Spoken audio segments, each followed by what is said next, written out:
Bonjour à tous et bienvenue sur Pomme d'amour. Aujourd'hui je suis à Quinssaines, dans un endroit absolument merveilleux. Je vous laisse admirer le paysage, le soleil est magnifique. Et je suis accompagnée de Magali Jouet qui va vous faire découvrir la réflexologie plantaire. Alors, bonjour Magali. Bonjour et bienvenue. Est-ce que vous pouvez nous expliquer qu'est-ce que c'est que la réflexologie plantaire ? Grande histoire. Alors, la réflexologie plantaire fait partie des médecines traditionnelles chinoises. C'est, je dirais, presque vieux comme le monde. On part du principe que le corps est cartographié sous le pied et que par digitopression, on arrive à remettre un petit peu d'ordre dans un désordre qu'on prend plaisir à mettre au quotidien. Voilà. C'est la spécialité d'à peu près tous les individus sur cette planète. Et puis je trouve que plus ça va, mieux c'est. Donc voilà, donc on travaille, enfin, en ce qui me concerne, exclusivement sur les pieds.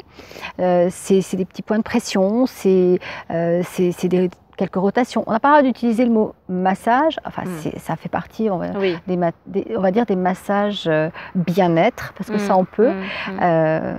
Et on arrive à remettre un peu d'énergie, à détendre les personnes et à les soutenir pour certains soins qu'ils reçoît, qui sont un peu lourds, qui sont un peu, on va dire, invasifs. Donc c'est la petite boîte à malice que tout le monde devrait connaître et on devrait régulièrement aller voir son réflexologue. On n'est pas obligé d'y aller tous les jours, toutes les semaines, tous les mois. Non. Y aller quand on le sent. Mes patients me disent souvent quand est-ce que je dois revenir et je leur réponds systématiquement, je l'ignore. C'est pas moi qui décide, c'est votre corps.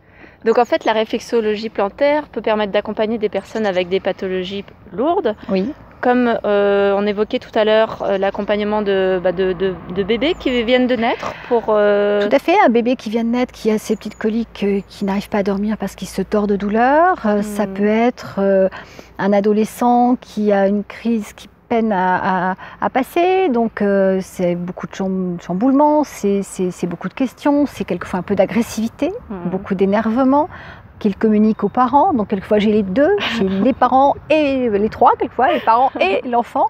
Après plus tard ça peut être au moment des examens. Ouais. J'ai même pas besoin d'avoir les dates de bac, de partiel, de ceci, c'est bon, moi ça revient systématiquement dans l'agenda. Ça peut être des moments plus délicats, des séparations, des deuils, où on a du mal à passer à autre chose, où on ressasse beaucoup, donc le corps ressasse en même temps. Voilà. Et puis malheureusement aussi des pathologies lourdes telles que le cancer. Moi je vois de plus en plus de gens avec des syndromes, voire des maladies de Parkinson. Beaucoup aussi de sclérose en plaques. On a tendance à s'engourdir un petit peu, donc c'est vrai que se détendre et prendre soin de soi, c'est pas mal non plus. Est-ce que vous pourriez nous donner quelques conseils et quelques astuces pour prendre soin de soi à la maison? Est-ce que c'est possible déjà? Tout à fait, c'est tout à fait possible.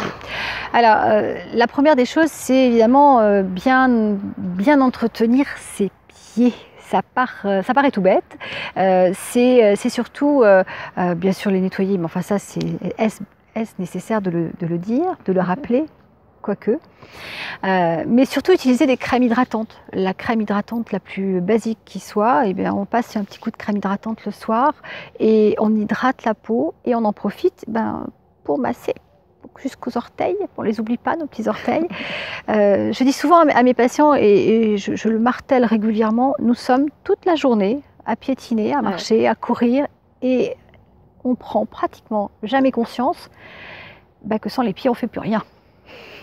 C'est vrai. On n'avance plus. Donc prenez soin de vos pieds comme quelque chose d'extrêmement important, parce que il y a un proverbe chinois qui dit « le sourire vient des pieds ». Je peux vous certifier que si vous avez mal aux pieds, vous oubliez de rire. Et vous ne souriez plus non plus. Donc voilà, donc bien crémer ses pieds et bien les masser. Si vous ne le faites pas tous les soirs, faites-le au moins une fois par semaine. Bon, voilà, nous n'avons plus qu'à nous masser les pieds quotidiennement pour nous faire du bien et sourire des pieds.